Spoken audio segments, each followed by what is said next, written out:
हम लोग श्रीमद् भागवतम के तीसरे स्कंद के 5वें अध्याय के 14वें श्लोक को देख रहे हैं और ये तीसरा दिन है इसके ऊपर। क्या है लिंक बड़ा सिंपल है। विदुर जी ने बताया इससे पहले के श्लोकों में कि भगवान की कथा परम आनंद देने वाली है। तो जो लोग मनुष्य देह प्राप्त करके भी नहीं सुन रहे उनके लिए वे निरंतर शोक कर रहे हैं। जो निरंतर कथा से विमुख हैं उनके लिए निरंतर शोक कर रहे हैं विदुर जी। क्या यार इतनी बढ़िया चीज़ें नहीं सुन रहे। मेरे पीछे बोलिए। तान शोच शोचान अविदो नु शोचे हरे कथायां विमुखा न घेना। तान शोच शोचान अविदो नु शोचे हरे कथायां विमुखा न घेना। तान शोच शोचान अविदो नु शोचे हरे कथायां विमुखा न घेना। तान शोच शोचान अविदो नु शोचे हरे कथायां विमुखा न घेना। शृणोति देवो निमिषस्तु येषाम् आयुर्वृथा वाद गति स्मृतिना। शृणोति देवो निमिषस्तु येषाम् आयुर्वृथा वाद गति स्मृतिना। तान उन लोगों के लिए शोच जो शोचनीय है, शोचान उनके द्वारा भी वह लोग सोचनीय है। अविदः क्योंकि वह नहीं जानते भगवान की कथा के बारे में, इसलिए अनुशोचे मैं शोक कर रहा हूँ। मतलब विदुर जी कह रहे हैं क्यों? हरे कथायाम विमुखान जो लोग हरि कथा से विमुख हैं। हरि कैसे हैं? सर्वमंगल हरे प्रेम दिया हरे मन। ये भगवान के नाम को विशेष रूप से बहुत सारे नाम हो सकते हैं। अच्युत कथायाम कह सकते थे, ऐसा हो सकता था। अच्युत का जरा गा के देखते हैं। तान शोच शोचा न विदो नु शोचे अच्युत कथायाम विमुखा न घेना, चल जाता ना। लेकिन यहाँ हरे बोल रहे विशेष रूप से कि भगवान का विशेष गुण क्या है? सर्व अमंगल हरे। यही उनका अमंगल है कि वे भगवान की कथा से विमुख हैं। उसको हर लेते लेकिन विमुख है। अब सुनने ही नहीं आओगे तो वैमुख्य नष्ट कैसे होगा? जैसे परम पूज्य गौर कृष्ण महाराज की बड़ी सुंदर बात है। लोग कहते हैं कि महाराज कथा समझ में नहीं आती है, तो नहीं सुनने से समझ में आने लग जाएगी। कहते हैं याद नहीं रहता, तो अच्छा नहीं सुनो को तो याद होने लग जाएगा? नहीं ना, आएंगे तो बार बार जब सुनेंगे कोई बात समझ में आ जाती है। ये बात है। तो इस तरह से वैमुख नहीं रखना चाहिए। हरे कथा या विमुखान। क्यों विमुख है? तो कहते हैं घेना, पहले के कोई पाप है इस कारण से विमुख है। तो कुछ तो अच्छा करते होंगे भाई। भगवान की कथा नहीं सुन रहे तो उसका मतलब थोड़ा ना कि आयु व्यर्थ जा रही है। क्या ये आक्षेप आपने कभी नहीं सुना? अरे हम भगवान की भक्ति नहीं कर रहे तो क्या मतलब हम फालतू हैं? हाँ फालतू हैं। कह रहे हैं शिणोति देवो अनिमशस्तु तेषाम येषाम आयु, जिनकी आयु को तो ये अनिमिष बिना पलक झपकाए सावधानी पूर्वक, जैसे कि हम नोट गिनते ना बिना बिना पलक झपकाए। आजकल तो नोट नहीं गिनते, ट्रांसफर हो जाता है। लेकिन मान लीजिए 1 लाख रुपए का बंडल है तो एकदम अस्सी गिनेंगे। एक व्यक्ति थे मेरे मित्र हैं, उनका नाम अर्जुन है। इंसिडेंटली वो मणियों में डील करते हैं। हमको ऐसे मित्र मतलब ट्रेन में मिल गए, दोस्ती करने में तेज है। तो अब उसके बाद हमने कहा आप जब में क्यों नहीं आते? कि आ तो सकता हूँ लेकिन मुझे 3 बजे तक जगना पड़ता है। क्यों? कहते मणियाँ गिनता हूँ। वो मणि का जो व्यापार करते हैं, तो अब मणि तो बिल्कुल ऐसे गिनती हूँ ना, आँख खोल करके एक भी मणि गड़बड़ ना हो जाए। एक मणि भी 12-12 हज़ार की 15-15 हज़ार की होती है, जो भी मतलब व्हाटएवर इज बिजनेसेस। तो उसमें बड़ी उपादेय बुद्धि, तू आँख खोल करके करता है। मैं कहने का आशय ये है कि जब आप बहुत कार्य सावधानी से करते हैं तो पलक भी नहीं झपकाते, ये कहने का मतलब है। तो सावधानी पूर्वक आयु काट रहा है कौन? काल। एक क्षण भी उसका बचे नहीं व्यर्थ में कटने से। तो कह रहे हैं कि वृथा वाद गति स्मृति नाम, उनकी वाणी व्यर्थ है, उनकी गति अर्थात काया की चेष्टा व्यर्थ है, और मन भी व्यर्थ है। जिन चीज़ों का वह स्मरण कर रहे हैं सब व्यर्थ है। अब हम लोग बाल प्रबोधिनी को सुनते हैं। बहुत लोग सोच सकते हैं कि अलग अलग टीकाओं से क्या होता है। देखिए मैं एग्जाम्पल देता हूँ कि भाई गोभी की सब्जी बनाई जाती है, हर कुक थोड़ा अलग फ्लेवर देगा कि नहीं? अरे यार आपने देखा हो कि मम्मी के हाथ का खाने अलग टेस्ट आ रहा है, दादी अलग टेस्ट बनाती है। वो गलत तो नहीं कह रहे हैं। उसी घर में 2 लोग अलग टेस्ट, और चाची का अलग हाथ से टेस्ट होता है। तो हर भक्त हर आचार्य वो अपने मतलब शुद्ध भक्त है, तो उनको अलग अलग रस मिल रहा है, उसको वह सदन कराते हैं। ये भी थोड़ा इसको ऐसे चखो, आज इसने ऐसे बनाया, इसको ऐसे देखो। और ये तो बच्चों के लिए है, बाल प्रबोधिनी देखते हैं। इस प्रकार परम फल देने वाली भगवत कथा से जो विमुख हैं उनके लिए विदुर जी शोक करते हैं। क्या परम फल था? निर्वृतस्य, सब जगह से विरक्त कर दे। जो जो दुख के स्थान है वहां से भगवान की कथा अपने आप विरक्त कर देती है। एक और भगवान में मति को लगा देती है और उससे निरंतर आनंद मिलता है। तो और कौन सा फल चाहिए? एक बात मैं कल बताना भूल गया। आपने भगवान की कथा की उदारता देखी कि वे हमारे अवगुण पर विचार नहीं करती। ये हम लोग बिल्कुल छोड़ दिए थे बात। भाई जो यही तो महाभारत का लक्ष्य था, लोग पॉलिटिकल बातें सुनना चाहते हैं तो चित्त दूषित है, लेकिन आपके मेरे चित्त के दूषण का विचार नहीं करती है। This is amazing, this is amazing. यानी हो सकता हो कि मान लो आज सुबह कोई दारू पी के आया हो, अभी मान लो नशा उतर गया कि क्लास समझ में आ जाए, तो अब वो समझने लगा उसको, तो पहले दिन से ही रस मिलने लग गया। Is it not very compassionate? ऐसा नहीं कि हृदय शुद्ध करो, बड़ा पवित्र आचरण करो, वर्णाश्रम के नियमों का सारा पालन करो कई जन्मों तक, फिर कथा में रुचि होगी। कथा अपने आप में आनंदमय है, इसलिए पहले दिन से ही व्यक्ति को अच्छा लगता है। क्या ये उदारता नहीं है भगवान के नाम की? प्रभुपाद जी के आसपास जितने हिप्पी घूम रहे थे वो हरे कृष्ण कीर्तन कर रहे थे, क्यों? अच्छा लग रहा था ना। भगवान का नाम कितने दयालु हैं, वो शुद्ध कर देते हैं, वो शुद्धता की अपेक्षा नहीं करते। इतना परम फल देने वाली कथा से जो विमुख है उनके लिए विदुर जी शोक करते हैं। अब देखिए क्या कह रहे हैं, जो श्रवण के अनधिकारी हैं जैसे पशु पक्षी आदि, तो वे शोचनीय है। भाई क्यों शोचनीय है? जीव जंतु, लेकिन बेचारे अब सुन नहीं सकते, सुनने के बाद भी समझ नहीं सकते हैं। परंतु मैं उनके भी अधिक शोचनीय जनों के लिए निरंतर शोक करता हूं। उनके नहीं होना चाहिए, उनसे भी होना चाहिए, उनसे भी अधिक। वे कौन है? तो कहते हैं कि श्रवण का अधिकार प्राप्त करने पर भी जो संचित क्रियमाण पाप के कारण हरि कथा से विमुक्त हैं, जो पाप का स्टॉक स्टोर किए हैं और वह क्रियमाण है। क्रियमाण का मतलब एक्टिव, जिसका फल आपको मिल रहा उसे क्रियमाण कहेंगे। जैसे आप कहीं पैसा इन्वेस्ट करते हैं तो तुरंत उसका रिटर्न नहीं मिलता है ना, तो अब जिसका रिटर्न मिल रहा है, जिसका रिटर्न मिल रहा है, उसको कहेंगे क्रियमाण इन्वेस्टमेंट। गलत तो नहीं कह रहे हैं, सही बोल रहे हैं हम, सीए नहीं कि एक मोटी मोटी बात बता रहे हैं आपको। तो अब इतनी सिंपल सी बात है, तो पहला आदमी बहुत पाप किया है, इस कारण उसका रिटर्न क्या आ रहा है कि उसकी मति भगवान में नहीं लगेगी।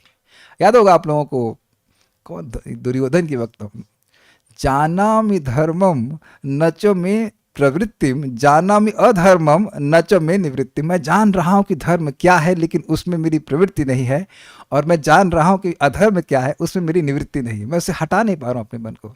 ये है विमुख। ये चीज मैं अपने जीवन में देखा और बहुत बड़ी शिक्षा प्राप्त की। हम नाम नहीं रखेंगे, चलिए हम नाम रख लेते कि हम गुणगान करना चाहते हैं। हम अपनी मामी की बात बता रहे हैं, तो हमारी मामी जी को हम कई बार बोलते थे, बहुत साल से बोल रहे हैं कि आप कथा सुनिए, तो उनका कोई खास रुचि नहीं थी, लेकिन जप करती रही, निरंतर जप करते रहे, भगवान को प्रसाद खिलाते रहे। वे लास्ट ईयर में उनके घर पे गया तो पता चला कि वो अब जब मामा जी चले जाते हैं ऑफिस, तो अब बिल्कुल बैठ करके यूट्यूब चलाएंगी और बिल्कुल मतलब बच्चा नहीं है, घर में कोई नहीं है, शांति से कथा सुनती हैं। मैं उनके पाँव छू किया, जो कि मामी के पाँव नहीं छूते। आपको पता है भांजे लोग नहीं छूते ना, मामा के नाम है। आखिर माता जी बहुत अच्छा किया, मुझे पता है कि आगे उनका बहुत उज्जवल हो। Every day she is hearing. तो अब मुझे बहुत बड़ी शिक्षा प्राप्त हुई। आप किसी को कहते हो कि कथा सुनो, वो नहीं सुनना शुरू करता है तो हम तुरंत उसकी भर्त्सना करने लग जाते हैं, नेगेटिव भावना रखते हैं। नहीं बेचारे, वो किसी कुछ ऐसा पहले का पाप होगा, कुछ होगा जिसके वजह से वो बंधे हुए हैं। दिमाग लगाना चाहिए, चलो जब कर सकते हो, हाँ जब कर सकते, ठीक है जब करना शुरू करो। वो जब करते रहेंगे, जब करते रहेंगे, प्रसाद खाते रहेंगे, धीरे धीरे अकस्मात, क्योंकि मैंने उनको नहीं कहा कि आप लेक्चर सुनिए यूट्यूब के, मैंने कभी कहा ही नहीं। पहले कहा था, फिर ना संपर्क नहीं हो पाया, तो मैंने कभी नहीं कहा कि आप प्रवचन सुनिए। I was very happy to see that. तो उस एग्जाम्पल से मैंने सीखा कि भाई आज कोई भक्ति नहीं कर रहा है, लेकिन बथुए का बीज डाल दो। आप कहें ये क्या बात बोले आप, बथुए का बीज?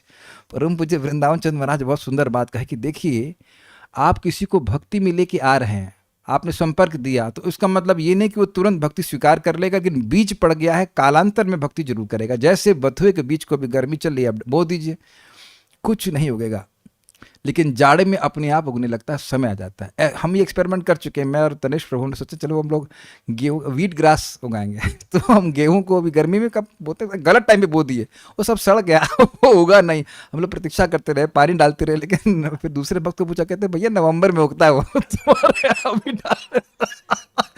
तो उसी प्रकार से आप किसी को भक्ति का संपर्क दे रहे हैं तो निश्चित वो फलीभूत होगा। चाहे नाम जप करने के लिए बोल दीजिए, जो आधा माला करे, 11 माला करे। आपके सर 11 माला करवाते, 11 महामंत्र कराते थे। भक्ति माधव प्रभु नासिर रामकृष्ण प्रभु कॉलेज से हैं, तो कोई कुछ नहीं करे तो कहते 11 बार करो। 11 बार महामंत्र कौन नहीं कर लेगा, लेकिन लाभ तो बहुत अधिक है। वो करते करते फिर एक व्यक्ति ने मुझे फ़ोन किया आपके कॉलेज से कि वो है 16 माला जब कर रहा है, वो आश्रम भी ज्वाइन कर लिया। कहा प्रभु जी आप आए थे कॉलेज में, ऐसे बताया था, हरे कृष्ण मंत्र लाइक दैट। सी कौन व्यक्ति, आपने ये बात समझ लीजिए, अमोघा भगवत भक्ति, भक्ति जो है अमोघ है। अब किसी कारण से लोग बंधन में है, नहीं समझ पा रहे, कोई बात नहीं, आज वो जितना कर रहे हैं वैसे उनका संचित है। आगे जाकर के जो वो रिटर्न मारेगा, समझ में आ गया ना मैं क्यों बोल रहा हूँ? ये पहले का किया पाप है वो जो रिटर्न मार रहा है, तो उसकी वजह से उनको बिल्कुल कोई रुचि नहीं आ रही कथा में। समय होने के बाद भी हमको एक भक्त हम जानते हैं, वो दीक्षित भी कहते प्रभु जी समय है लेकिन मन नहीं करता है क्लास में आने का। तो हमने कहा ठीक है, जब कीजिए, जब कर रहे हैं, एक दिन वो छोड़ नहीं पाएंगे कथा को। कथा की उपस्थिति होने मात्र से व्यक्ति कथा में नहीं आता है, उसकी कुछ तो रुचि होनी चाहिए, कुछ इच्छा होनी चाहिए ना। तो अब मैं इस विज्ञान को समझ रहा हूँ कि कोई व्यक्ति मान लो कथा में नहीं आ पा रहा, तो उसकी हम शोक कर सकते हैं, लेकिन सिंपल कुछ दो, प्रसाद दीजिए, घर नाम जप दीजिए, कुछ कुछ कर ले संपर्क, धीरे धीरे करके आने लग जाएगा। समझ रहे हैं ना बात को? और एक बार वो इसको एक बार भी व्यक्ति को रुचि होगी फिर छोड़ नहीं पाएगा कृष्ण कथा, इतनी इंटरेस्टिंग है। सही बताऊं तो हम पहले परम पूज्य राधा गोविंद महाराज के प्रवचन हम तो लाइव भी सुने, उसमें तो नए डिवोटी थे, महाराज 9 बज गया बंद क्यों नहीं कर रहे? हमको लगता था इतनी भूख लग रही है, इतनी भूख लग रही है। वो सब कुछ थोड़ा थोड़ा समझ में आता था कि भाई क्या है, कुछ तो समझ में नहीं आता था। और याद भी आता था कि महाराज एक ही प्राय जन्माष्टमी पे एक ही श्लोक लेते थे। वो कौन सा श्लोक है भूल रहा हूँ मैं, लेकिन एक श्लोक लेते थे। कौन सा था? कोई विशेष श्लोक लेते, हर बार महाराज ऐसे लेते थे। तो लोग पूछते एक ही श्लोक बार बार क्यों लेते हैं? या मैं देखा करता हूँ, मैं तो साक्षात सुने महाराज आजामिल कथा सुना रहे हैं, तो अब आजामिल का प्रसंग महाराज के सामने कथा में ऐसे बताएंगे जैसे कभी बताया ही नहीं है, और सामने वाले को पता ही नहीं, इतने उत्साह, इतने रिफ्रेश वे में वो बताते हैं। तो मैं धीरे धीरे हम लोग अप्रिशिएट कर पाते हैं कि कृष्ण कथा में वही बात अब बार बार सुनते हो वो और आस्वाद नहीं लगती। इसे बतुए वाला एग्जाम्पल हमको बड़ा पसंद आता। महाराज तो बता रहे थे कि आप मान लीजिए कहीं जा रहे हैं और किसी को कोई व्यक्ति पूछे भाई वो प्रचार का वो कार्यक्रम में जाना है वो कहाँ है, तो वो व्यक्ति खाली इतना बता दे वो यहाँ से जाके राइट, वहाँ से लेफ्ट जाके वैसे कर लीजिए, तब भी आप कुछ नहीं गिनेंगे लेकिन कृष्ण उससे गिन लेंगे। तो आप इस समझ रहे से हम सीख क्या रहे हैं? उस व्यक्ति का जो पाप रिटर्न मार रहा है बेचारा इस वजह से नहीं आ पा रहा, इट्स लाइक बीइंग बाउंड, बंधा हुआ व्यक्ति। तो अपने को उसकी भर्सना नहीं करनी है, उसको हमें मदद करनी किसी तरह से, कुछ पुण्य कर ले, कुछ पुण्य कर ले। देखिए परम पूज्य राधानाथ महाराज का क्या अमेजिंग महाराज है भाई। बोले Prabhupada gave a sense of respect and dignity to the hippies also, and that's why they were attracted. आप बताइए आप में से किसी ने हिप्पी को सर्व किया और मान लो करा हो, तो आप उसका फेसबुक में डालेंगे I am serving hippies, I am serving prasadam for hippies.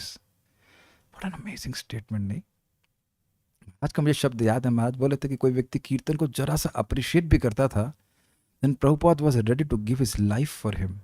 मुझे याद आ रही वो तुलसीदास जी भी कहते हैं ना कि उसने एक बार भी राम बोला है, चौपाई तो मुझे याद नहीं है, लेकिन एक बार भी राम बोला, उसके चरणों में अपनी चमड़ी बिछा दूंगा। मैं this is the faith of this devotees, this is very nice. ये ना वो हिप्पी था, वो ड्रग लिया हुआ था और प्रभुपाद कीर्तन कर रहे थे, क्लास दे रहे थे, और वो आया वो टॉयलेट पेपर लेकर के, तो उसको प्रभुपाद ने कुछ डिस्टर्ब नहीं किया, जाकर उसने कहा, वो जाके टॉयलेट में रख दिया।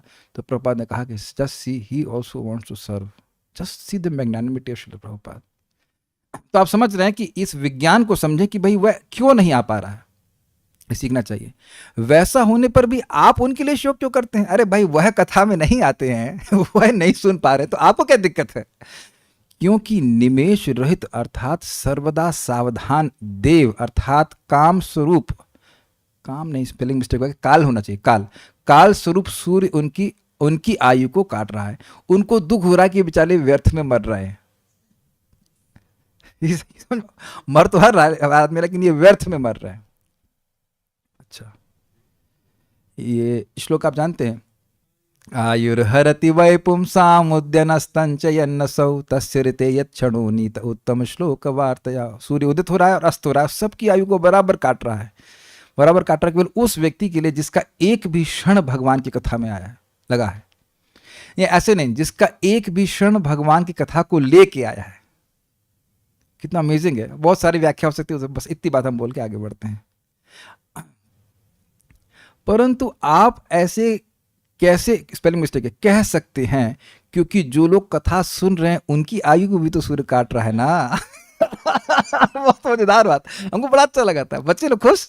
बात प्रवृत्ति, यह सत्य है। परंतु भगवत कथा को सुनने वालों को प्राप्त होने वाले परम फल को दर्शाने से उनकी आयु का क्षय सफल है। समझ में आया? प्रभुपाद जी अगर आप खोलेंगे 2317, तो उसमें कह रहे हैं कि जो व्यक्ति भगवान की कथा में एक क्षण भी लगाया है उसका भगवत धाम जाना गारंटीड है। तो परम फल मिलेगा ना। तो आप समझने का प्रयास कीजिए। मान लीजिए किसी के पास ऐसा हो कि भाई ये बहुत सुंदर स्थान उसका घर है और उसकी बुकिंग बोलते क्या होता है कि इस दिन के बाद आपको उसका पोजीशन मिलेगा, समथिंग ऑफ दैट सॉर्ट। तो जैसे जैसे दिन बीतेगा तो खुश होगा ना, क्योंकि परम फल मिल रहा है। और मान लीजिए किसी को अब उल्टा हो कि भाई मकान अब बिक्री होने गिरवी गिरवी रखने वाला है, अब 10 दिन रह सकते हो, उसके बाद निकाल करके झोपड़ी में डाला जाएगा, तो उसका समय जो कट रहा है वो तो दुख का कारण बनेगा ना। तो जो लोग की आयु व्यर्थ जा रही है भगवान की कथा के बिना, तो निम्न योनि में जाएंगे, तो दुख का कारण है। लेकिन अच्छे स्थान पे जाएंगे तो जितनी जल्दी है उतना अच्छा माना जाएगा ना। तो यद्यपि बाह्य रूप से लग रहा है कि भक्त भी मर रहा है या उसकी आयु कम हो रही है, लेकिन वो उसकी आयु कम हो रही है बाह्य रूप से ताकि उसे शाश्वत जीवन भगवान के धाम में प्राप्त हो जाए। तो इसलिए भक्तों के लिए शोक का कोई मतलब ही नहीं है। क्लियर? ठीक है। कथा से विमुख लोगों का तो स्वाभाविक देहादि का व्यापार, व्यापार मतलब फंक्शंस, नरक आदि के दुख का हेतु होने के कारण उनकी आयु का क्षय अनर्थ का हेतु है, इसलिए उनकी आयु का क्षय व्यर्थ है। वो जो भी कार्य करेंगे वो नरक में जाने के लिए होगा। वे भोजन भगवान को अर्पण नहीं करेंगे, प्याज लहसुन खाएंगे, फिर उस पर कहेंगे गलत क्या है इसमें, जो गलत है वो तो मालूम चलेगा। Is it not? या फिर और गंदी गंदी चीज़ खाते हैं, गंदी गंदी चीज़ देखते हैं, वो सारे कार्य कर रहे हैं, तो उससे वह टिकट अपना बुक कर लिए कि वो उधर फ्लाइट बुक करो हमारा। Is it not? कुंभी पाक में कुछ 1000 साल कुंभी पाक रहेंगे, फिर दूसरा जो और कौन से नरक है वो सब जगह दर्शन करके आएंगे। कहे कि कहाँ गए? नरक भ्रमण टूर। Is it not? तो इस प्रकार से लोग हैं, लोग समझ नहीं पा रहे हैं। एक्चुअली हम भी नहीं समझ पा रहे थे कि एकदम बुकिंग हो गया फिक्स कि नरक जाएंगे ही जाएंगे। और अगर नहीं समझ में आ रहा है तो आप 5वें स्कंद का आखिरी अध्याय पढ़ लेंगे, तब लगेंगे भाई लोगों का कलयुग में नरक से बच जाए, यही बहुत बड़ी बात है ना। मच्छर मार रहे हैं किसी को, उसकी वजह से नरक है, आपको पता है। वो कहेंगे भाई इसमें क्या गलत है? तो वहाँ बोलते हैं कि देखिए मच्छर को नहीं पता है कि आपका खून पीने से आपको दर्द होता है, आपको पता है कि किसी कोई मसल ले जाए तो कितना दर्द होता है। ये है ना, उसमें वर्णन है उसमें। तो इसलिए मच्छर को हमारा खून पीने से नरक नहीं जाना पड़ेगा। If you are devotees you will get some purification because we have prasadam blood. लेकिन हम मारेंगे तो नुकसान होगा। और तो भक्तों को नरक नहीं जाना पड़ेगा, लेकिन भक्ति में कुछ कमी आ जाती है, नहीं करना चाहिए, मच्छरदानी लगा लेना चाहिए। इसको स्पष्ट करने के लिए कहते हैं कि वे वाणी देह एवं मन के द्वारा जो कुछ भी करते हैं तो वृथा अर्थात नरक आदि के दुख का हेतु ही होता है। नरक जाना कौन सी बड़ी उपलब्धि है? Is it not apart from दुख वाली बात, वेस्ट ऑफ टाइम नहीं है? वहां कौन से बड़े अच्छे लोग रहते हैं। महाराज पे बताते हैं अजामिल के प्रसंग में कि जो नरक के दूत भी होते हैं वे भी वहीं से ग्रेजुएट किए रहते हैं। उन्हीं परिवार मतलब उसी के लोगों में से कुछ लोगों को प्रमोशन दे दिया जाता है। ऐसे जेल में कुछ लोगों को कैदियों में से इंचार्ज बनाते थे, तुम रोटी बांटो। तो ऐसे वो यमदूत कहीं बाहर से, कोई देवता देवलोक से नहीं आते, उन्हीं में से ग्रेजुएट कर लेते हैं कि भाई अब ये लोग यमदूत बनेंगे। किसी को मारना, काटना, दागना, just not a good habit ना। लोग चीख रहे हैं। सोचिए कभी आप अस्पताल में गए हैं, वैसे तो हॉस्पिटल में क्लास हो, लेकिन लोग उतना चीखते नहीं है, चीखते भी होंगे तो ऊपर, लेकिन किसी अस्पताल में जाइए, लोग कभी कभी बहुत चीख रहे हैं। आपने कभी वो चीख सुनी है अस्पताल वाली? मेरे पिताजी एक बार भर्ती हुए थे तो मैं गया था पीजीआई में, किसी को और मतलब कुछ कष्ट था, वो चीख रहे थे। How painful that is. तो ऐसे कार्य करना जिससे ऐसा स्थान प्राप्त हो, ये व्यर्थ नहीं हुआ। अच्छा ये बता दीजिए कि हमने भक्ति में छोड़ा क्या है? बढ़िया खाने को मिल रहा है, गाने को मिल रहा है, सुंदर वस्तुएं देखने को मिल रही हैं, भगवान श्री कृष्ण का दर्शन है, तो इंद्रियों का व्यापार तो छोड़ा नहीं गया हमने। इंद्रियों का व्यापार चल रहा है, केवल भगवत संबंध में है। प्रभुपाद कहते हैं भाई तुम्हें डांस ही करना है तो भगवान के लिए डांस करो ना, क्या कठिनाई है? और भी फ्री में, मंगल आरती में तो हमारा बढ़िया सुंदर डांस होता ही है, तो उसमें तो कोई पैसे नहीं लगते। और वह आदि पुराण का वक्तव्य है। भगवान कहते हैं कि जो मेरे सामने नृत्य करता है, obviously it has to be in a mood of devotion, not like मतलब अपने को सेंटर में रखते हुए नहीं, then he purchases me. Simple सी चीजें सोचिए, बहुत अच्छी सी बातें हैं। तो ये सब व्यर्थ हुआ ना? मनुष्य जीवन प्राप्त करके भगवान के पास जा सकते थे, असीमित सुख प्राप्त कर सकते थे, उसकी जगह असीमित दुख मिलने वाले कार्य कर रहे हो, जो कि इस समय भी दुखमय है ना? इस समय भी दुखमय है और आगे और दुख देने वाला, तो व्यर्थ हो गया कि नहीं? ये बात है। मैंने कई बार एग्जाम्पल दिया, कई बार तो नहीं दिया, अभी रिसेंटली एग्जाम्पल दिया कि आप लोग रिकॉर्डेड न्यूज ना सुनेंगे कभी। सॉरी, रिकॉर्डेड क्रिकेट नहीं देखने वाले। कभी देखा है? लाइव देख ले तो देख लिया, उसके बाद रिकॉर्डिंग का किसी को इंटरेस्ट नहीं होता। लेकिन कितने ही भक्त लोग, हम सब लोग रिकॉर्डेड प्रवचन सुनकर खुश नहीं होते हैं। दिस मीन्स ये है ही आनंदमय, तो क्या कर सकते हैं? लेकिन लोग ऐसे पड़े हुए, तो इसलिए व्यर्थ। तात्पर्य प्रभुपाद जी का, प्रकृति के गुणों के अनुसार मनुष्यों तथा भगवान के बीच 3 प्रकार के संबंध होते हैं। जो लोग तमोगुणी तथा रजोगुणी हैं वे ईश्वर के अस्तित्व के विमुख रहते हैं या ये ईश्वर के अस्तित्व को औपचारिक आपूर्तिकर्ता के पद पर मानते हैं। तमोगुणी लोग कहेंगे ईश्वर है ही नहीं भैया, कुछ नहीं, सब अपने मन की बात है। और दूसरा रजोगुणी क्या कहेगा कि वो तभी तक हैं जब तक वो मेरी इच्छा पूरी करते हैं। ये फैक्टर है। उनके ऊपर वे हैं जो सत्वगुणी होते हैं। वे दूसरी श्रेणी के लोग परब्रह्म को निर्विशेष मानते हैं। वो ये समझते हैं कि हम देह नहीं हैं, लेकिन ब्रह्म या भगवान की जो बात करेंगे वो निर्विशेष है। ठीक है। वे भक्ति संप्रदाय को स्वीकार करते हैं जिसमें कृष्ण कथा सुनना सर्वप्रथम साधन के रूप में होता है, साध्य रूप में नहीं। अब देखिए प्रभुपाद जी क्या तात्पर्य लिख रहे हैं। ये शोक की बात है कि नहीं? They will also not attain bhakti क्योंकि they don't want to attain bhakti. Bihar में एक वो बिहार स्कूल ऑफ योगा है जो भी है, कुछ लोगों ने, वो लोग प्रभुपाद का बड़ा गुणगान करते, कहते हैं इन्हें हरे कृष्ण मंत्र, उन्होंने उनके कुछ वक्तव्य में सुना, मैंने सुना कि सब लोग करते, लेकिन कि हरे कृष्ण मंत्र का प्रचार किया, लेकिन वह हरे कृष्णा क्यों करते हैं? कृष्ण बनने के लिए। समझ में आ गया ना? मायावादी लोग भी आपको हरे कृष्णा करते हुए दिख सकते हैं या नामोच्चारण करते हुए दिखेंगे, लेकिन उनका उद्देश्य भक्ति प्राप्त करना नहीं है। वो भगवान में तो सायुज्य मिल जाएगा, से कहते हैं सायुज्य मतलब भगवान की ज्योति में लीन हो जाएंगे या भगवान में ही प्रवेश कर जाएंगे, ऐसी उनकी भावना होती है। और इसी को प्रभुपाद ने, अगर आपको याद होगी तो, मैं क्या कहा है, मोघाशा। मोघाशा का क्या मतलब था? प्रभुपाद कहते कुछ भक्त ऐसे हैं जो लोग बाह्य रूप से भक्ति करते दिखते हैं लेकिन भगवान के शाश्वत अस्तित्व में विश्वास नहीं रखते। वो सोचते हैं कि हम सब कुछ एक जैसा है। उनको भगवत धाम जाने की जो उनकी आशा है वह विफल हो जाएगी। तो इसीलिए बार बार सुनना है कि भगवान शाश्वत हैं और मैं उनका शाश्वत अंश हूं, और मोक्ष के बाद या जगत छोड़ने के बाद भी मैं उनकी सेवा में ही लगूंगा, और वही जीवन का परम पुरुषार्थ है। बहुत बड़े बड़े लोग भी गड़बड़ कर देते हैं इस बात में। आपको लगेगा तो बहुत अच्छे भक्त हैं, बिल्कुल ब्रह्म हो जाएगा, और बाद में अगर वाकई पूछ लीजिए कि जीवन का उद्देश्य क्या है तो कहेंगे नर तो नारायण बन जाएगा,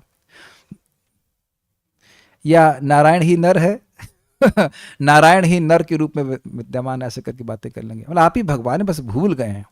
तो प्रश्न तो ये है कि भगवान तो कहते हैं कि मैं तो वेदाहम समतीतानि वर्तमानानि चार्जुना भविष्याणि च भूतानि माम तो वेद न कश्चन। मैं तो सब कुछ जानने वाला हूं। तो जो भगवान है तो हम सब कुछ कैसे भूल गए? लेकिन सामान्य जनता के पास वैसी बुद्धि कहाँ होती कि वैसे कुछ बोलेगा तो उसको विरोध कर सके। समझ आ गया? उनसे भी ऊपर वे हैं जो शुद्ध भक्त हैं। वे भौतिक सत्वगुण के ऊपर दिव्य अवस्था में स्थित रहते हैं।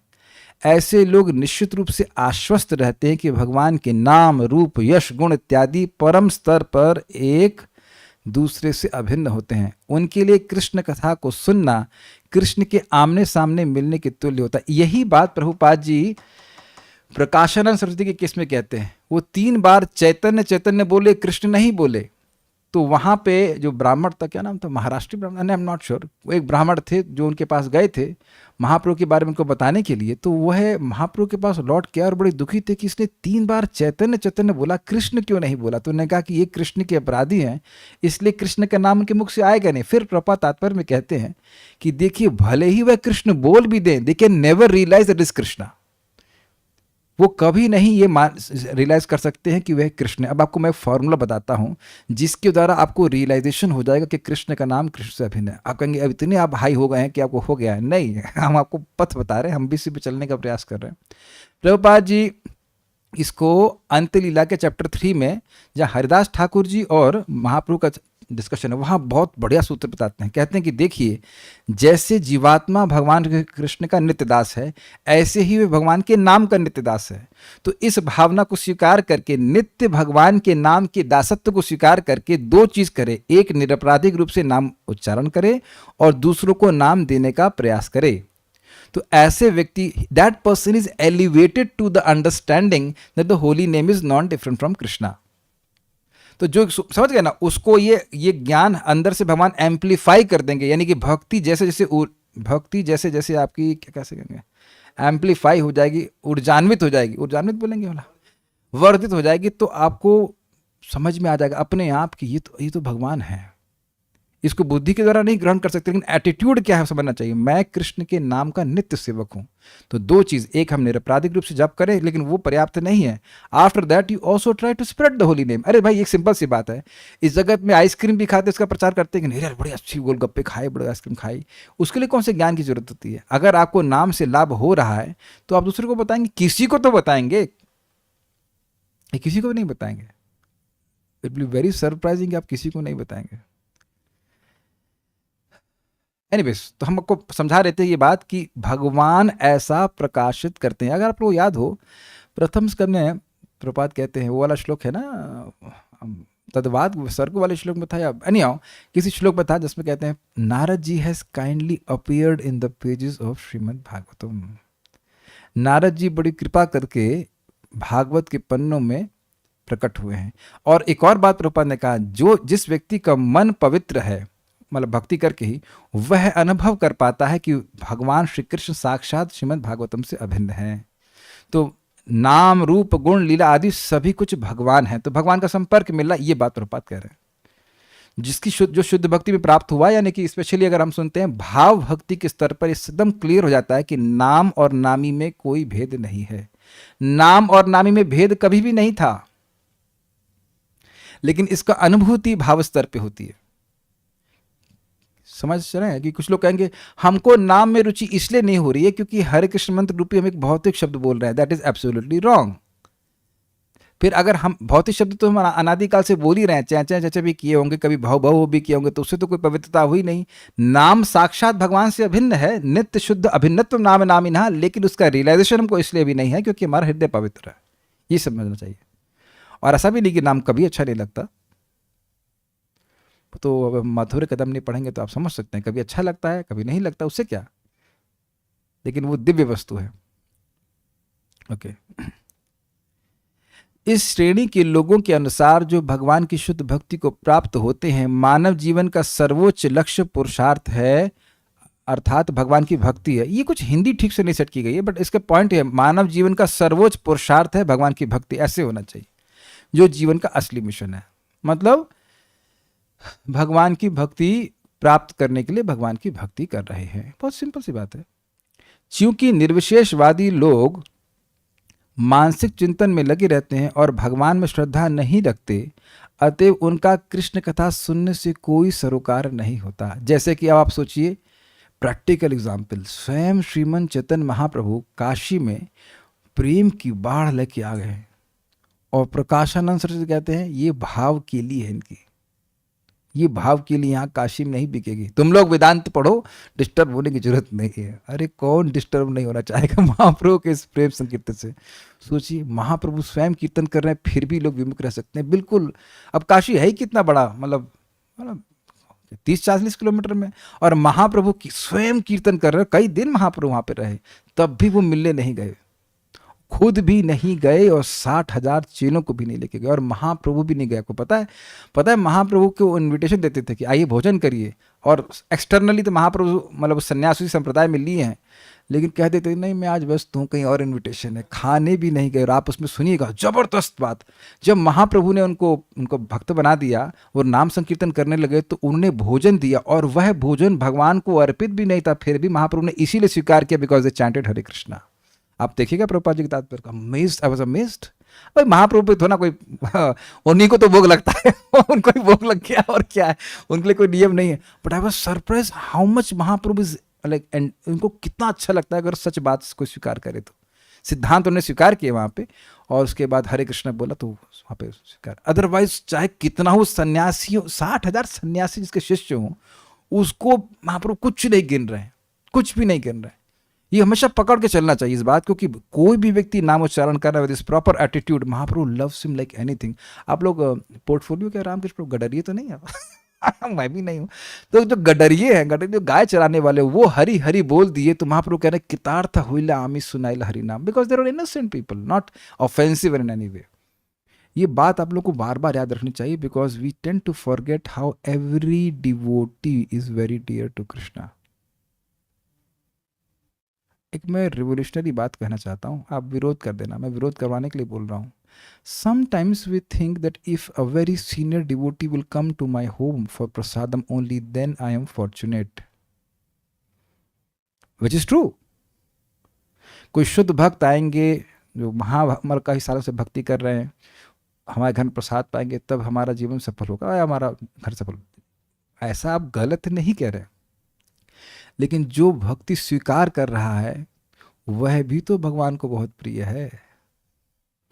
महाप्रभु से पूछा गया ना कि गृहस्थों को उद्धार कैसे होगा, कह रहे दारू पी के नहीं नहीं नहीं नहीं, जॉब करके नहीं, नाम उच्चारण करके और वैष्णवों की सेवा करके। तो प्रश्न किया कि वैष्णव कौन है? वैष्णव मतलब जो एक बार भी नाम बोलता है। लेकिन इसको और क्लियर किया कि नाम बोल रहा है और उसकी विश्वास है कि कृष्ण भगवान हैं, मैं उनका शाश्वत सेवक हूँ। नहीं तो रामदास नाम के व्यक्ति भी थे जो 24 घंटे नाम कर रहे थे, लेकिन उनको महाप्रभु नेग्लेक्ट कर दिए थे, और डांटे तो नहीं थे लेकिन नेग्लेक्ट कर दिए थे। और प्रभुपाद कहते he was not a very high devotee.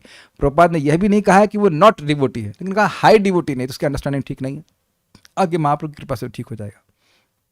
तो इन लोगों का कृष्ण कथा सुनने से कोई सरोकार नहीं होता। किन लोगों का? जो निर्विशेषवादी है। वो अब क्या चिंतन क्या करते हैं, क्या ब्रह्म है और क्या ब्रह्म नहीं है, लेकिन मिलता क्या है? बोरियत। क्यों? बीकानेर में एक है, मतलब मायावादी कह लीजिए, निर्विशेषवादी हैं, वो हम लोग को फोन करके पेमेंट करके प्रभुपाद जी की भागवतम और चैतन्य चरितामृत का सेट लिए हैं। हम लोग तो नहीं ले रहे हैं ना उनके ग्रंथ। समझ में आया? जिसमें भगवान गायब हैं तो रस ही नहीं मिलेगा। खीर बहुत बढ़िया बनाई, देखने में चीनी गायब कर देंगे तब कैसे चलेगा? तो उनका जो चिंतन चल रहा है, हम आप गए थे किताब देने के लिए, तो वो हमको ढेर सारी किताब दे दी, तो मैं शिष्टाचार में ले लिया। फिर जो भक्त हमको लेके गए थे उन्होंने कहा आप लीजिए, कहीं बहा दीजिएगा, ये बहाने योग्य ही है। ये ज्ञान लीक हो जाए ये अज्ञान लीक हो जाए, बह जाए तो वही अच्छा है, किसी के पास ठहरना नहीं चाहिए। प्रभुपाद के ग्रंथ है ना तो उनको, लेकिन हाँ मैं इसलिए क्यों बोल रहा हूँ कि भले वो सरोकार ना रखें, लेकिन उस ज्ञान से वो सुखी नहीं हो रहे हैं, because Krishna is not pleased by all this impersonal Brahman meditation. और अगर इस निर्विशेष ब्रह्म की धारणा से प्रसन्न होते तो व्यासदेव जी की ओर हो रहे थे वो बोल रहे हैं कि मैंने ब्रह्म का भी चिंतन किया है वेदांत सूत्र में, लेकिन फिर भी मैं शोक कर रहा हूं, जबकि उसमें तो न शोचती न कांक्षती है ना। जो ब्रह्म का अनुभूति कर लेगा उसको तो शोक नहीं होना चाहिए। हम गलत तो नहीं कह रहे, प्रथम इसका बोल रहे हैं कि हम वेदांत सूत्र को भी लिख दिए हैं, ब्रह्म का भी वचन भी कर दिए हैं, फिर भी वो शोक कर रहा है, फिर भी संतुष्ट नहीं हुआ। इट्स अमेजिंग कि कृष्ण का संपर्क प्राप्त किए बिना कोई सुखी नहीं हो सकता। ठीक है, ऐसे लोग उच्च कोटि के शुद्ध भक्तों की दया के पात्र हैं। अरे बड़ी बढ़िया बात है। देखिए फिर वही चलते हैं, प्रकाशानंद सरस्वती भगवान से विमुख। तो महाप्रभु के गृहस्थ ब्राह्मण जो शिष्य थे वो उन पे दया कर रहे हैं, क्योंकि उन पे महाप्रभु की कृपा हो चुकी है। तो आनंद में कहते हैं महाप्रभु उन पे भी दया कीजिए, उन पे भी दया कीजिए। तो महाप्रभु अपने भक्त की बात सुन करके दया करने के लिए गए। वेरी इंटरेस्टिंग, वो प्रसंग बड़ा सुंदर है। तो भक्तों को दुख होता है, ये लोग कहाँ पड़े हुए हैं, लोग ब्रह्म ब्रह्म बोल रहे हैं, इससे कुछ नहीं होगा। प्रभुपाद जी बड़ा सुंदर शब्द बोलते हैं, आपने सुना हो, नहीं सुना होगा, हमने भी अभी रिसेंटली सुना। कह रहे हैं शंकर मत चैतन्य पथ। समझ आया? मत हम स्वीकार करेंगे शंकराचार्य का कि भाई सब कुछ अंत तो गत्वा निर्विशेष है, लेकिन उसकी सिद्धि कैसी होगी? हरे कृष्णा कृष्ण कृष्ण हरे हरे, हरे राम राम राम हरे। समझ आया आपको? शंकर मत और चैतन्य पथ। पथ क्या है? हरे कृष्ण मंत्र करेंगे, आसान है, शुद्धि अच्छी हो जाती है, लेकिन शुद्ध होकर क्या करना है? सब कुछ जीरो करना है, निर्विशेष करना है। एक बहुत गुगली फेंक रहा हूं, देखते आप समझ पाएंगे कि नहीं। 3 प्रकार के चित्त होते हैं, विषयाकार, ब्रह्माकार और भक्ति वाला। जो ब्रह्माकार चित्त है, जो निर्विशेष ब्रह्म की अनुभूति करता है, वह जगत के विषयों को बिल्कुल नहीं ग्रहण करता, लेकिन वह भगवान के नाम रूप रस आदि को भी ग्रहण नहीं कर सकता। समझ पा रहे हैं? और जो, क्योंकि जीवात्मा है लिमिटेड, तो उसकी स्वयं की अनुभूति उसको लिमिटेड सुख देगी, लेकिन भगवान है असीमित, तो भगवान के नाम रूप गुण आदि के जब अनुभव करेगा तो उसे असीमित सुख मिलेगा। तो वो चीज से वो बिल्कुल छूट जाते, इसीलिए उनको भक्तों की संगत प्राप्त करनी पड़ेगी। जो विषयाकार चित्त, जैसे वह विषयाकार चित्त ब्रह्म की अनुभूति नहीं कर सकता, ऐसे ब्रह्म की अनुभूति करने वाला चित्त भगवत अनुभूति भी नहीं कर सकता। समझ पा रहे हैं बात? तो देर हेल्पलेस, वो अटक गए ब्रह्म में, कुछ सेवा ही नहीं करने को मिलेगा, ये चीज है। ठीक है, दैनी निर्विशेषवादी उन पर तरस। हाँ अब देखिए, दयनीय निर्विशेषवादी उन पर तरस खाते हैं जो तमो तथा रजोगुणों द्वारा प्रभावित होते हैं। कहते देखो यार कितने भोगों में पड़े हुए हैं समझ आ गया, काम मर रहे हैं लोग, ठीक है। किंतु भगवान के शुद्ध भक्त इन दोनों पर तरस खाते हैं, क्योंकि वे दोनों ही मानव जीवन का अपना अमूल्य समय झूठे कार्यों, इंद्रिय भोगों तथा विभिन्न वादों एवं जीवन लक्ष्यों के मानसिक चिंतन के प्रदर्शन में नष्ट करते। तो आप समझ आ गया प्रपात व्याख्या कर रहे हैं, वृथावाद गति स्मृति नाम। तो जो भोग में लगे हुए हैं उनके लिए यद्यपि ये जो निर्विशेषवादी कहते हैं हम लोग तो विरक्त हैं, ये लोग तो भोगों में पड़े हैं, दुख में हैं, लेकिन ये जो सो कॉल्ड विरक्त हैं इनके भी भगवान, जो भगवान के भक्त हैं उन पर दया करते हैं। कहते हैं इन लोगों को तो भगवान की भक्ति का सुख मिल ही नहीं रहा, सूखे पड़े हुए हैं। सार्वभौम भट्टाचार्य जी का मैं पैराफ्रेज कर रहा हूँ, वो बोल रहे थे ना कि इस निर्विशेषवाद का अध्ययन करते करते मेरे हृदय तो पूरी तरह सूख गया था। ऐसे कुछ कुछ वो बोलते हैं महाप्रभु को, आपकी कृपा से मैं भक्ति को प्राप्त कर पाया। ऐसे ये बात है सुबोधरी, ये भी बड़ी इंटरेस्टिंग है। भगवान ने मनुष्य को इंद्रियां अपनी सेवा के लिए दी हैं, किंतु किसी को नहीं भी दी हैं। मतलब मनुष्य वाली इंद्रियां सबको तो नहीं दी है ना, जिनको नहीं दी हैं वे एक प्रकार से शोक करने के योग्य हैं, क्योंकि उनको मिली नहीं है। यदि उनको इंद्रियां दी होती तो उन इंद्रियों से सेवा करते, और नहीं दी तो बेचारे क्या कर सकते। फिर जिनको इंद्रियों की प्राप्ति के समय आसुरी इंद्रियां मिली हैं, वे भगवत कथा सुनकर भी उसके रस को नहीं जान सकते, जिस कारण से वे भजन नहीं करते हैं। वे शोक के योगियों में भी विशेष शोक करने योग्य हैं। ये थोड़ा समझ पाए। आसुरी इंद्रिय का क्या मतलब है भाई? इंद्रियां तो सबकी वैसी होती हैं, आंख नाक कान सब वैसी होता है, लेकिन चित्त आसुरी है। इसलिए कथा सुनने के बाद भी उसमें कुछ नहीं है, फालतू है। मुझे याद है पहली बार जब मैं डिस्कवर योरसेल्फ सुना था तो 400 मैंने और मित्रों को बोला यार कितना बड़ी भाई करके छोड़ दिया। बस कहने को पढ़ाई में बहुत तेज है, प्रवीण नाम था मुझे याद है व्यास का, बहुत अच्छा लड़का, बहुत अच्छा था, ऐसे बहुत अच्छे हैं, बातचीत करने सब ठीक है, फालतू। या लखनऊ मुझे एक IIT में भी मैं याद है, एक लड़का था बहुत अच्छा था, ऐसे बहुत सद्गुण था सब कुछ उसका। अरे भाई देखो माता पिता की सेवा करनी चाहिए, ये कथा वथा कुछ।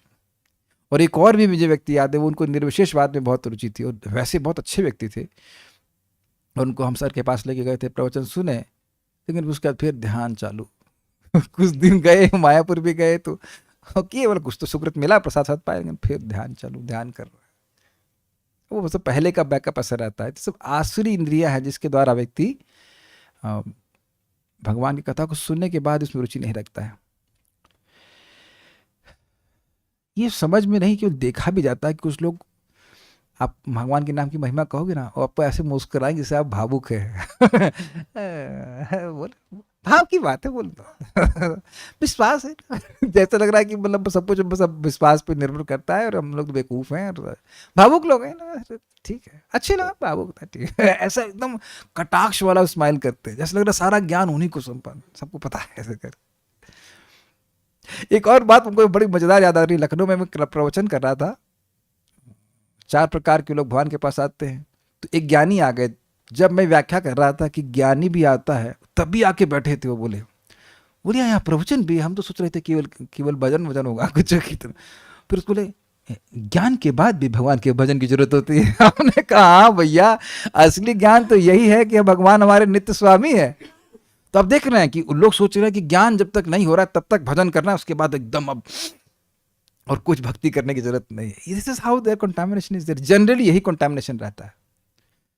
तो खैर ये सब आश्री वृत्तियां हैं। वे शोक के योगियों में भी विशेष शोक करने योग्य हैं, अथवा जो सत्संग के अभाव से इस विषय को नहीं इसको जानते ही नहीं, उनका भी मैं शोक करता हूं। मतलब वो कभी कथा मिली ही नहीं है। तात्पर्य यह है कि इन सब के लिए मुझे दुख होता है कि ये भगवत विमुख क्यों हो रहा है। वे भी यदि दैव गति से भगवान के सम्मुख हो जाएं तो वे शोक योग्य नहीं होंगे। किसी तरह से वह भगवान की भक्ति करने लग जाएं, कुछ मौका मिले, आप समझ गए, भले वो पूरा ना स्वीकार करे, कुछ तो उनको भाग्य मिले कि वो आ जाए कथा में सुने, तब भी शोक के योग्य नहीं होंगे। चलो भाई कम से कम स्टार्टिंग तो हुआ। ये बहुत सुंदर बात है। प्रभुपाद जी अपने तात्पर्य में कहते हैं कि कोई भी व्यक्ति तुरंत भगवान के पास नहीं जा सकता है, कम से कम प्रोसेस तो स्टार्ट हो। ये बड़ी गंभीर बात है। क्यों? क्योंकि एक बार भक्ति का संस्कार बन गया तो वो किसी भी कर्म से नष्ट नहीं हो सकता। क्यों? क्योंकि भक्ति किसी भी कर्म से उत्पन्न होती नहीं है, इसलिए किसी भी कर्म से नष्ट भी नहीं हो सकती है। वो तो चाहे वो कितना ही भोगों में पड़ा गया, कुछ भी हो गया, लेकिन जो भी उसने भक्ति के कार्य किए हैं वो आगे जाकर फिर रिटर्न मारेंगे, फिर उसे भक्ति में लेके आएंगे। मंदिर में एक भक्त थे बड़े अच्छे, उन्होंने मेरी साउंड सिस्टम वगैरह चलाना सिखाया। तो बाद में मालूम चला कि वो फिल्म इंडस्ट्री में काम कर रहे हैं 20 घंटे। अब पता नहीं अभी कहाँ है, लेकिन लाइक दैट। लेकिन जो भी मंदिर में सेवा किया, मुझे याद है, आज भी याद है कि भक्ति परम पूज्य भक्ति चारू महाराज का प्रवचन था और साउंड सिस्टम खराब था बलराम हॉल का, और दिल्ली से एंड टाइम पे आया था साउंड सिस्टम। मतलब 6:30 क्लास है तो 6:15 6:20 पे आया होगा। महाराज आने ही वाले थे और उन्होंने 10 मिनट में पूरा साउंड सिस्टम सेट कर दिया और बहुत अच्छे से क्लास हुआ। तो वो तो जिंदगी भर का शाश्वत रूप से क्रेडिट हुआ ना। बहुत से भक्तों ने कथा सुनी, सबको आवाज़ सुनाई, अच्छे से पढ़ी, तो आप समझ गए, ये सब बात आप जानते ही हैं। तो अब ठीक है वो डिस्टर्ब हो गए जो कुछ भी है, लेकिन वो शोक के विषय इसलिए नहीं क्योंकि जीवन में भक्ति किए है। ये बात जो सर्वदा भगवत विमुख हैं वे ही शोचे। अरे भाई कुछ तो भक्ति करो, अरे रेगुलरली हफ्ते में एक बार तो मंदिर जाओ ये भी रेगुलर है ना, वंस इन अ वीक, है ना। ऐसा होने में क्या कारण है? जो सर्वदा भगवत विमुख हैं वे ही शोच्य हैं। तो अगर कोई कहे ऐसा क्यों कह रहे हो, तो ऐसा होने में क्या कारण है वो बताते हैं कि अघेना अर्थात पाप ही मनुष्य को भगवत विमुख कराता है। यदि विमुख ना करावे तो पाप नाश हो जाता है, इसलिए अपनी रक्षा के लिए पाप मनुष्य को भगवत विमुख कराता है। हमको ये लाइन बहुत जबरदस्त लगी कि जानता है कि अगर ये चला गया भगवत कथा में तो अब मैं नष्ट हो जाऊंगा। इसको मैं प्रैक्टिकल में बता रहा हूँ कि एक व्यक्ति थे, वो उन पे बहुत भूत पड़ा हुआ था। तो हम भूत भगवान के लिए लेके जा रहे थे, तो वो बोलने लगा वहाँ मत जाओ। हमने कहा कहाँ ना जाए? वहाँ मत जाओ, वहाँ मत जाओ। और उसको हम पकड़ के लेके गए, फिर भूत उतर। और एक और अमेजिंग दिखती, जैसे भूत उतरवा रहे थे तो जैसे वो मंत्र बोलना शुरू किए तो तुरंत सो गया। हमने कहा ये तो कौन रोज हो रहा है, जैसे ही जप करने के लिए माला उठाई तुरंत सो गए। क्योंकि माया जानती है कि भाई ये मंत्र बोलेगा हरे कृष्णा कृष्णा कृष्णा हरे हरे, हरे राम राम राम हरे हरे, तो ये मुझे भागना ही पड़ेगा। आप यह देखेंगे कि भक्तों की संगत में आएंगे तो कथा हो जाएगी, नहीं तो कोई है अंदर जो रोक रहा है। अभी मत सुनो यार क्लास, अभी नहीं, सुन तो लिया तुमने 2 घंटा, और सुनने की क्या जरूरत। ऐसा करके माया रूपी भूत पिशाची बोला कि वो पकड़ी रहती है, जानती है कि भैया ये अगर भगवान के सामने चला गया कथा सुन लेगा तो फिर नहीं रुकने वाला। इसको अकल आ गई कि मैं धोखा दे रही हूँ तो मुझसे ये परचेज नहीं करेगा। जैसे मैं एग्जाम्पल दे रहा हूँ प्रैक्टिकल। अभी मैं एक व्यक्ति से बनाना मंगवा रहे थे अपने वहाँ के साधुओं के लिए बंदरों के लिए।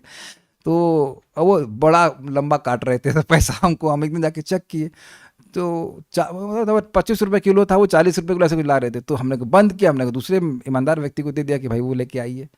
समझ आ गया ना। जो व्यक्ति आपके संग धोखा कर रहा हो वो बड़े प्रेम से बोला प्रभु जी केला ले दूं, केला ले आऊं। मैंने कहा इतना आग्रह क्यों? हमको संदेह हो रहा था कि भाई ये कुछ चीटिंग कर रहा है। तो जो व्यक्ति की चोरी पकड़ी गई है उस पर आप क्यों विश्वास करेंगे? समझ में आया आपको?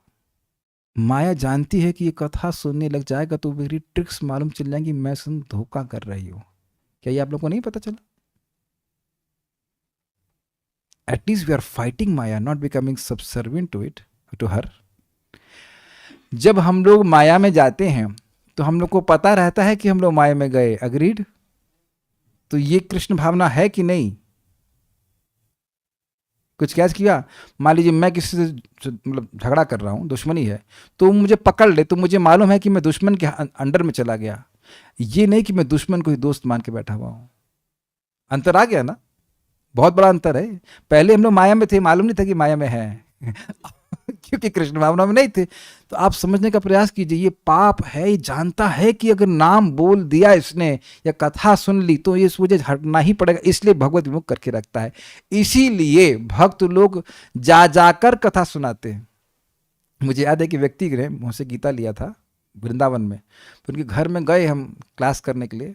तो गीता कहाँ? हाँ गीता कहाँ गई, गीता कहाँ गई, और ढूंढ रहे गीता कहाँ गई। बड़ी देर बाद गीता मिली यथारूप, मतलब पूरा सील पैक, उसमें से खुशबू बाहर ना आ जाए, कहीं लीक हो जाएगा ज्ञान, ऐसे रखा हुआ था।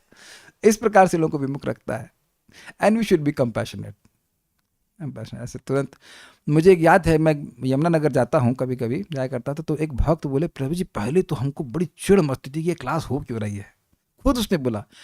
और उसके बाद वो कई सालों के बाद जब करते रहे, फिर जब मैं वहां पे जाके क्लास देता था तो कहते थे प्रभु जी सुबह की क्लास होगी, शाम की होगी क्या? तो अब बिल्कुल प्रैक्टिकल दिख रहा है कि कुछ पहले का पाप रहता है, इस कारण से वो कथा में नहीं रहते। तो भगवान का नाम उच्चारण करते रहते वो पाप नष्ट हो गया, तो अब उनको कथा सुनने में भी अच्छा लगने लगता है। This is very very nice. ठीक है, पाप के कारण जब मनुष्य भगवत विमुख होता रहता है तब काल भी उसको ग्रसता है, यूं श्रृणोति पद से कहा है। ऐसा नहीं है कि विमुख है तो काल छोड़ देगा। तुम भगवान के शरण में नहीं आओ तो अच्छा दूसरी तरह से आओ।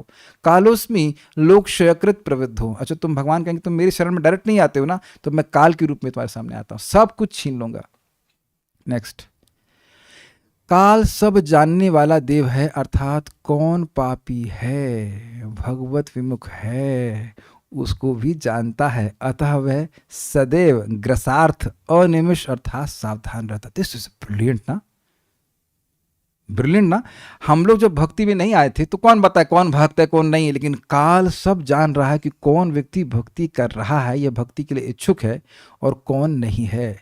ऐसा नहीं कि वो गलती से भी भक्तों की आयु को काट दे, और ऐसा नहीं कि वो गलती से भी अभक्तों की आयु को छोड़ दे। वंडरफुल नहीं? इसलिए अनिमेष कह रहे हैं इनको, जो कहते हैं कि यदि भगवान से विमुख हैं किंतु अन्य देवताओं की सेवा अथवा अन्य मार्ग तप आदि का पाषंड मार्ग से अपना कार्य यानी मोक्षादि सिद्ध कर लेंगे। क्या इस तरह के वचन आपने सुने कि नहीं? भाई भगवान का भजन नहीं कर रहे हैं, देवताओं की पूजा कर रहे हैं, तो कुछ गलती है क्या? उन सबको छोड़ेगा नहीं काल। तो उनका कहना सत्य नहीं है, मतलब उन्हें कुछ नहीं मिलने वाला। उनको इसको बताने के लिए तू शब्द दिया गया है। तू मतलब काल, मतलब निश्चितता के अर्थ में कि भाई पक्का ऐसा कर रहा है। काल उन सब की आयु का हरण करता है, कारण कि उस काल का एक ही कार्य है और वह आयु का हरण करना है। अगर कोई पूछे कि भाई काल आयु क्यों हरण करता है, कहता काम ही है उसका हरण करना, और करेगा क्या? मृत्यु सर्वहरस चाहम, भक्ति भी हर लेते हैं क्या? नहीं। जो भौतिक कुछ है वो सब हर लेते हैं, लेकिन भगवान की भक्ति उसको तो भगवान का मतलब जो काल है वो नष्ट नहीं करता है। आप सुन चुके हैं, सुनेंगे एक्चुअली। न वयम न वयः, यमराज जी बोलते हैं कि भक्त ना तो मेरे अंतर्गत हैं और न वयः अर्थात समय के अंतर्गत। इसलिए अव्यय, जिस पे काल ना चले उसे अव्यय कहेंगे। आप देखो कि हम सब लोग डंबों की तरह शुरू करते हैं ना, माला भी पकड़ना नहीं आता, हरे कृष्णा कृष्णा कृष्णा सभी लोग शुरू करते हैं, और क्रमे क्रमे से ही भक्त होय बेउत्तम, लगा रहे तो कितनी सारी प्रवीणता, कितनी सारी बात आ जाती है। काल तो आपको बढ़ा रहा है, काल के संग हम भक्ति में बढ़ रहे हैं, क्षय कहां हो रहा है? अग्रीड? जितना आप भागवत समझते हैं आज, पहले दिन से समझते थे, पहले दिन से सब जन्माद्य से बोलना शुरू कर दी थी, ये सब आ रहा है। यही परम पूज्य सच्चिदानंद महाराज बता रहे थे, you chant and you will see things and blessings will come to you in time. भगवान का आशीर्वाद एक के बाद एक समय के साथ आपके जीवन में आता रहेगा। ये तो मैं नहीं कर पा रहा था, ये कैसे हो रहा है? ये तो मैं नहीं कर पा रहा था, ये कैसे हो रहा है? ये काल के संग आता चला जाएगा। ये अपने जीवन में नहीं देख रहे? बताइए। आप लोगों को बहुत समान लगता है ना कि ये भागवतम समझ में आ रही। रामकृष्ण को तो शुरुआत से समझ में आती थी ना? नहीं आती थी ना? मेरे को भी नहीं आती थी, मुझे तो भागवत का भाव भी नहीं पता था। भागवत जैसी कोई चीज है 2002 में मुझे पता भी नहीं था। This is how Krishna's mercy. ये प्लीज रिपीट में कर रहा हूं इस बात को, नाम उच्चारण करते रहेंगे, ऑल द ब्लेसिंग्स आर कम। मैं कोई नई बात नहीं बोल रहा हूं। क्या श्रेय कैरव चंद्रिका वितरणम। श्रील प्रभुपाद जी कहते हैं कि श्रेय मतलब उच्चतर जो कल्याण का मार्ग है, तो वह उसकी किरणों का वितरण करती है चांदनी की तरह। तो प्रभुपाद कह रहे हैं इसको कि देखिए, जैसे चंद्रमा अमावस्या से लेकर पूर्णिमा तक धीरे धीरे वर्धित होता है, ऐसे ही जीव का स्वरूप धीरे धीरे प्रकाशित होता जाता है भगवान के नाम से। बहुत सुंदर व्याख्या है। और इसी कारण से व्यक्ति feels liberated. Don't we feel liberated from so many things? तो ये सब चीजें हैं कि काल हमारी चीजों को, हमारे जो आध्यात्मिक संपत्ति उसको बढ़ा रहा है, साथ दे रहा है ना। मान लो इस जीवन में 20 ही साल भजन करने को मिलता, तब तो काल की सहायता नहीं मिलती ना, लेकिन हमको लंबे समय तक भक्ति करने का मौका मिल रहा है इस जीवन में, तो हम देख रहे हैं कि काल के प्रभाव से हमारी भक्ति बढ़ रही है। लेकिन बाकी सबके लिए आयु काटने का काम ही करता है काल, उसका और कुछ काम ही नहीं है। कोई पूछे कि क्यों कर रहा है, क्या भेदभाव है, कि कुछ दुश्मनी है कि काल की किसी की आयु काटने के लिए? कहते नहीं, दुश्मनी नहीं है, उसका काम ही है आयु को काटना, इसलिए काट रहा है। यदि कहो कि काया वाणी और मन से कुछ तो श्रेष्ठ करते ही होंगे, कुछ तो लाभ होता होगा। इस शंका को मिटाने के लिए कहते हैं समझ आया, शंका मत कीजिए, वो टाइम वेस्ट ही कर रहा है शंका मत करिए, 100% टाइम वेस्ट कर रहा है कहते हैं वृथा। मतलब कहने का आशय है कि कुछ काया से अच्छा कर देते होंगे, कुछ वाणी से कर देते होंगे, या मन से कुछ कर देते होंगे। तो कहते हैं नहीं, कुछ भी अच्छा नहीं करते हो। तो कहते हैं वृथा वाद गति स्मृति नाम, उनके वादादि तीनों ही पुरुषार्थी ने। वादादि मतलब वाद गति और स्मृति तीनों व्यर्थ हैं, वही उनको रूचते हैं जैसे उल्लू को। उल्लू को प्रकाश पसंद नहीं आता किंतु अंधकार प्रिय है। अब इसमें तो समय नहीं है, लेकिन हमको एक बार हम बता ही देते हैं। एक बार कुछ उल्लू बैठे हुए थे पेड़ के ऊपर, और एक राजहंस वहां पहुंच गया। तो राजहंस को पूछे तुम कौन हो? कहते मैं राजहंस हूँ, और वो सूर्य अस्त हो गया था तो मैं विश्राम करने के लिए यहाँ पे आ गया। सूर्य किस चिड़िया का नाम है? अब महाराज कहते हैं कि अब उल्लुओं को लगता है कि हर चीज दुनिया में केवल चिड़िया ही है। तो कहते हैं सूर्य उदित होता है और सूर्य का प्रकाश हो जाता है। प्रकाश क्या होता है प्रकाश क्या होता है?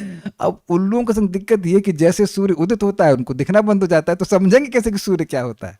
तो भगवान की यश होने के बाद भी फिर भी उनको यही हल्ला रहता है कि निराकार। इसका मतलब क्या? वो उल्लू की बुद्धि वाले हैं। ये बात बोली जा रही है, उनको अंधकार प्रिय है। अंधकार ही प्रिय है तो सूर्य की तरफ कोई भी ना काया से, ना वाणी से, ना मन से उनकी गति नहीं होने वाली, इसलिए वो व्यर्थ करते रहेंगे। समझा गया? इसलिए उनको उल्लू बोल रहे हैं। हमारा वक्तव्य नहीं, आचार्य बोल रहे हैं, उल्लू बोल रहे हैं। ठीक है। गति अर्थात काय की, अर्थात काया की क्रिया। ये समझ में आ गया ना? स्पीड से आप समझ सकते हो, कहीं से जा रहे हैं तो सीधे में बोल रहे हैं। इसमें उनके सर्वस्व का नाश होने में पुरुषार्थ यानी साधन मौजूद होते हुए भी पुरुषार्थ हो नहीं सकता है, इसलिए वे शौचों से भी शौच। क्या मतलब? मतलब ये है कि भाई शरीर, अरे चलो तुम भाई मतलब कथा नहीं सुन रहे, चलो ठीक है, प्रसाद खा लो, कुछ तो करो भगवान के संबंध में। वो शरीर से भी कुछ नहीं करने वाले। आप देखेंगे कुछ लोग कथा नहीं सुन पाते हैं, लेकिन शरीर से मान लो टमाटर ही काट देंगे।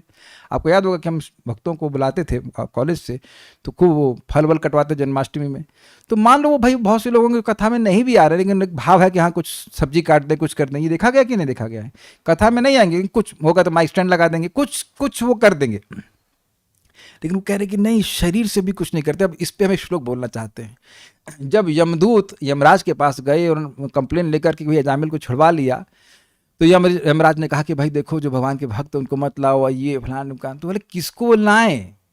तो कहते हैं जिह्वान वक्ति भगवद गुण नाम धेयम चेतस्य न स्मरति यच्चरणारविंदम कृष्णाय नो नमति यच्चिर एकदापि तानान यद्धमसत कृत विष्णु कृत्यान। तो कह रहे हैं जिनकी जिह्वा एक बार भी भगवान का नाम नहीं बोलती। वाद समझा गया ना? मतलब पूरा जीवन बीत जाएगा, एक बार भी कृष्ण नहीं बोलेंगे। अगर उनसे पूछो कि क्या नहीं बोलोगे, तो ये भी नहीं बोलेंगे कि कृष्ण नहीं बोलेंगे। हम प्रैक्टिकल देखें। अच्छा, सरकार कुछ लोग गूंगे होते हैं तब, तो कहते हैं कि उनके मन कभी भगवान का स्मरण नहीं करते। सरकार कुछ लोग पागल होते हैं तब, तो फिर उसके बाद कहते हैं कि भगवान को एक बार भी प्रणाम नहीं करते, मतलब शरीर से भी नहीं करते। तो बात यह है कि उस पर आचार्यगण कहते हैं कि जब इतना भी नहीं करते हैं, इसका मतलब है कि अविष्णु कृत्यान, वो विष्णु के लिए कोई कृत्य नहीं करते, इसलिए लेके आओ। यानी कि शरीर से, मन से, वाणी से किसी तरह से कोई भी कृत्य किया है तो आप नरक नहीं जाएंगे। यानी उसका वो पावर इतनी ज़्यादा। जैसे आप देखेंगे भाई बहुत से लोग यहाँ परिक्रमा करते हैं, विद ऑल ड्यू रिस्पेक्ट बहुत अच्छा कार्य कर रहे हैं, बाहर से लोग आते हैं। जरूरी तो नहीं कि उन्हें कृष्ण कथा में रुचि हो ही, मैं ये नहीं कह रहा हूँ कि नहीं है, बट यह भी हो सकता है कि वो एक देखा देखी में कर रहे हो, तो भी लाभ तो है ना कि वृंदावन में चलने से भी वैकुंठ की प्राप्ति होगी। आप समझ पा रहे हैं? मैं उनकी निंदा बिल्कुल नहीं कर रहा हूँ। ये काफ़ी संभावना है कि वह बहुत कृष्ण कथा को, भागवत को ना जानते हों, लेकिन एक विष्णु कृत्य तो कर रहे हैं ना। Is it okay? भाई जैसे हम लोग वैष्णो देवी गए थे, 97 की बात कर रहा हूँ, तो अब कुछ दुर्गा जी के बारे में कुछ पता नहीं था, लोग जा रहे तो हम भी चल देते हैं, चल दिए थे, मतलब पिताजी माता जी साथ में। तो ऐसे ही बहुत से लोग परिक्रमा कर सकते हैं, क्योंकि देख रहे हैं कि वो लोग भगवान के बारे में बात करते हुए परिक्रमा नहीं करते हैं। इट इज सीन, बट कुछ तो कृत्य है ना, कुछ विश्वास है ना कि वृंदावन भगवान का है, वहां पे हम जाएंगे, कुछ तो करे। जैसे अजामिल बिल्कुल कॉन्शियस नहीं था, फिर भी नारायण बोल तो रहा था ना। तो ऐसा वो कुछ भी नहीं करने वाले, ये बोल रहे हैं, इसलिए उनका जमीन व्यर्थ जाएगा, बाद में केवल नरक जाएंगे। ठीक है। कुछ भक्त कह रहे हैं पाप तो हमारा भी था, तो फिर हमको कथा में आने का कैसे मौका मिल गया? आपको कथा में आने का मौका मिल गया या कथा को आपके पास आने का मौका मिल गया? देखिए, भक्त लोग कहते हैं कि बहुत से लोग अपनी खिड़की के बाहर देख रहे हैं कि चैतन्य महाप्रभु का कोई सेवक आकर के उनको बचाएगा, लेकिन मैं उसको थोड़ा चेंज कर रहा हूँ। बहुत से लोग अपने फ़ोन में देख रहे हैं कि भगवान चैतन्य महाप्रभु का कोई सेवक आके बचाएगा। आजकल लोग खिड़की के बाहर नहीं देखते हैं, अग्री, स्मार्टफोन में देखते हैं। तो स्मार्टफोन खिड़की हो गई कि नहीं, उसमें गलती से कथा जाती है। एक भक्त बता रहे थे कि प्रभु जी आपकी कथा मुझको जब जानते नहीं थे, हम यूट्यूब खोलते थे, बार बार आ जाती थी, तो हम चिढ़ जाते थे, ये क्यों आ रहे हैं बार बार ये क्यों आ रहे हैं बार बार। तो बाद में वो संपर्क में आ गए और कथा सुनने लगे। तो भगवान भी जुटे पड़े किसी तरह से कथा वगैरह मिला। यूट्यूब बड़ा प्रबल साधन है, बहुत सारे भक्त हमको यूट्यूब के माध्यम से मिल रहे हैं। एक भक्त बता रहे थे कैसे उनको कुछ इच्छा थी कथा सुनी, कहाँ सुनेंगे तो एकदम से आ गया। एकदम से कुछ नहीं है, nothing is an accident in any one's life. भगवान की व्यवस्था होती है। अब आप चिंता मत करिए, अब आ गए ना, अब यहीं पर रहिए। हमको अच्छा लगा ये भक्त जो प्रश्न कर प्रभु जी एक क्लास सुन सकते हैं, गीता या भागवत, अभी दोनों में आते हैं। दैट इज जहाँ तक हमें लगता है। देखिए भाई, आपको जिसमें टेस्ट होता है ना उसका करते हो, सिंपल सी बात है, सब समय निकल जाता है। जैसे सभी देवी देवताओं की सत्ता चेंज होती है, क्या वैसे ही दुर्गा देवी की भी है? नहीं नहीं नहीं नहीं, दुर्गा जी तो मटेरियल एनर्जी की अधिष्ठात्री देवी है, वो नहीं चेंज होती है। निर्विशेषवादी एंड शून्यवादी क्या? अभी आज समय नहीं है, अगली बार समझाऊंगा उसको। चैतन्य भी तो भगवान कृष्ण का नाम है, सीधा नाम नहीं है। नित्यो नित्य नाम चेतनस चेतना नाम। चैतन्य मतलब जो कॉन्शियस हो, तो कॉन्शियस तो जीवात्मा भी है, उसको भी आप चैतन्य कह सकते हैं। चैतन्य अणु शब्द पर आप सुन चुके हैं, लेकिन चैतन्य कृष्ण का नाम है। Situations of devotees with material desire is different from second koti as devotee wants Krishna just attached to bhoga।